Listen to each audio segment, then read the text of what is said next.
আমরা যেটা তার দিয়ে হেঁটে তো আমাকে নিজস্ব সম্পত্তি হয়ে যায়, কারণ ময়লা ভিতরে ময়লাগুলো পরিষ্কার করে আনবি না, খেয়াল করবি না বেটা। দেশের যে কঠিন একটা পরিস্থিতি, কোন জায়গায় পুলিশ নাই কে, কোন আইন শৃঙ্খলা বাহিনী নাই কে, এই সুযোগে অনেকে লুটপাট করতেছে। কোন লিঙ্ক আপ টিঙ্ক আপ লাগা, আমরাও যে অংশগ্রহণ করি, পকেটে কিছু দান্দা ফিকির হোক।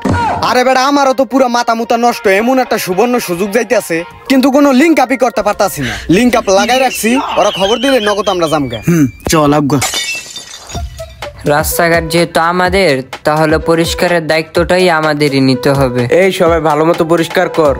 বাহ, সোনার ছেলেরা কত সুন্দর, নিজ দায়িত্বে নিজের দেশটাকে কত সুন্দর করে পরিষ্কার পরিচ্ছন্ন করতেছে। ময়লাগুলো রাস্তার এক পাশে সাইড করে রাখতে হবে। বাচ্চারা তো রাস্তাটা পরিষ্কার করতেছে ঠিক আছে, কিন্তু এই ময়লাগুলো যদি আবার রাস্তার পাশে রাখে, তাহলে তো বাতাসে আবার এই ময়লাগুলো রাস্তায় আসবে, তখন তো তাদের এই পরিশ্রমগুলো বিফলে যাবে।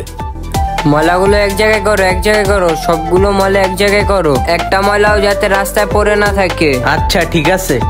যাই কয়েকটা ময়লার ড্রাম কিনে নিয়ে আসি। ময়লার ড্রামগুলো বিভিন্ন পয়েন্টে পয়েন্টে দিয়ে দিলে মানুষ ওই ময়লার ড্রামে ময়লাটা ফেলতে পারবে। তাতে করে ছাত্রদের কষ্টটাও বিফলে যাবে না, পরিবেশও সুন্দর থাকবে, মানুষের উপকার হবে।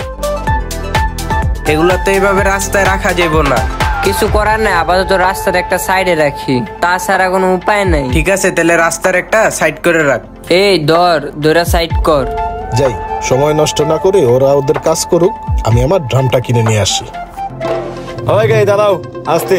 আর বেশিক্ষণ কষ্ট করতে হইব না, এই জায়গাতেই, ওই যে ওই সাইডে রাখ, পাশে রাস্তার পাশেই রাখ। আগে তুই ময়লাগুলো ডামে উঠা। এই দেশের মানুষ কোনো সময়ই ময়লা ডাস্টবিনে ফালাইব না। আমরা খালি খালি কষ্ট করে ময়লাগুলো ডাস্টবিনে উঠাইতেছি, আবার কিছুক্ষণ পরে আগের মতো হয়ে যাবো। আগের মতো হোক আর পরের মতো, তোর দায়িত্ব তুই পালন কর, তোরা যেটা কইছি। মোশাররফ, এবার তাইলে ঠিকঠাক মতো আছে নাকি? ড্রামটা এই জায়গায় থাকলে মানুষ দেখলে অনায়াসে এই জায়গায় ময়লাটা ফালাইবো। ভাই আপনি যত সহজে নিলেন, মানুষ কি অত সহজে ময়লা এনে ফালাইবো?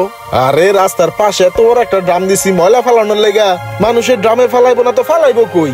মানুষকে এত অসভ্য নি, মানুষ অনেক সভ্য। চলেন দেখি মানুষ কি করে। কলাটার ভিতরেও ভেজাল, যে হারে আমরা ভেজাল খাই, আল্লাহ যে আমাকে বাঁচায় রাখছে, এইটাই অনেক।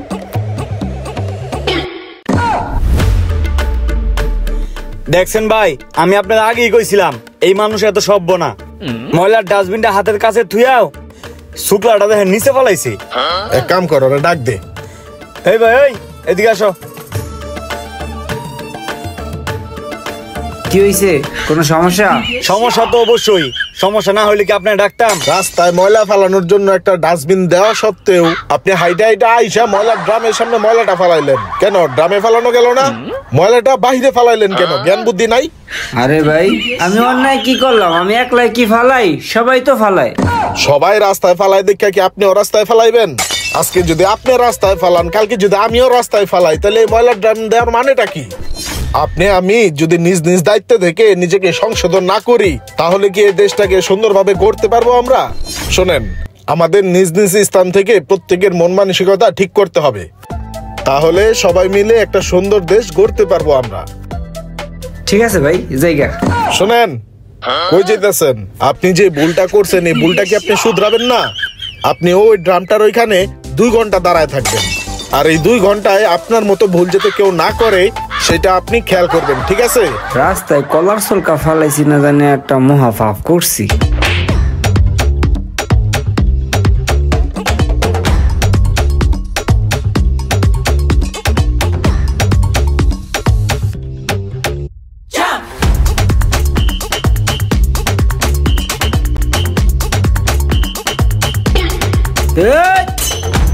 ব্রেক ব্রেক, কি চাও? ময়লা ফেলবেন না।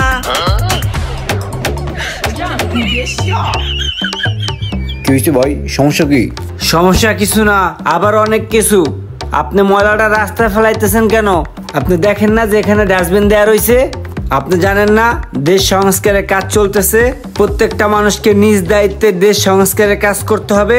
এখন থেকে কোনো ময়লা রাস্তাঘাটে ফেলবেন না, নির্দিষ্ট ডাস্টবিন আছে, ডাস্টবিনে ফেলবেন। ফেলেন। আর শোনেন, শুধু আপনি না, আপনার বন্ধু বান্ধব আত্মীয় স্বজন যা আছে সবাইকে বলবেন এখন থেকে ময়লা ডাস্টবিনে ফালাইতে, ঠিক আছে? গণবর্ধন হয়ে যে কত মানুষের উপকার হইছে। হ্যাঁ বেটা, মানুষেরা হুনি 1000 বস্তা 2000 বস্তা লয়ে গেছে চুরি করিয়া। কি রে, এতবার একটা লোয়ার ড্রাম কেডা রাখলো এটা? চল খাই দিই। ওজন আছে 20-25 কেজি হইবে। মালটা নিয়ে বেচতে পারলে মোটামুটি পকেটটা ফুল গরম হয়ে যাইব। মনে হইতেছে 20-25 কেজির বেশি হইব। আশেপাশে লোকজন কম আছে, চিকনে মালডারে খাই দিই।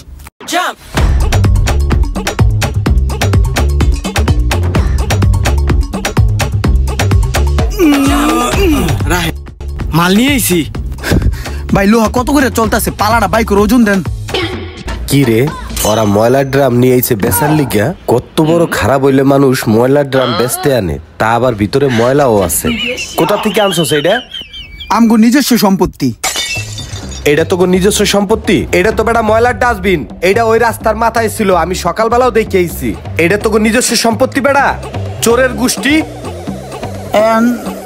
আমরা যেটা তার দিয়ে হেঁটে তো আমাকে নিজস্ব সম্পত্তি হয়ে যায়। এখন ময়লা ভিতরে ময়লাগুলো পরিষ্কার করে আনবি না, খেয়াল করবি না?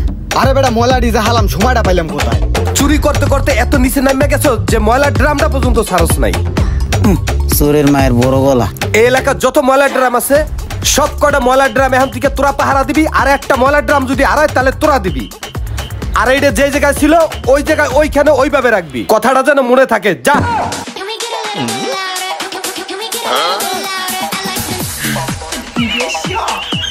এরকম স্যাঁচরা চোর বাটপার থাকবেই, তাই বলে যে আমরা দেশটাকে গড়ব না তা কিন্তু নয়। আসুন সবাই মিলেমিশে এই সমস্ত স্যাঁচরাদের বর্জন করি, দেশটাকে সুন্দর করে গড়ি।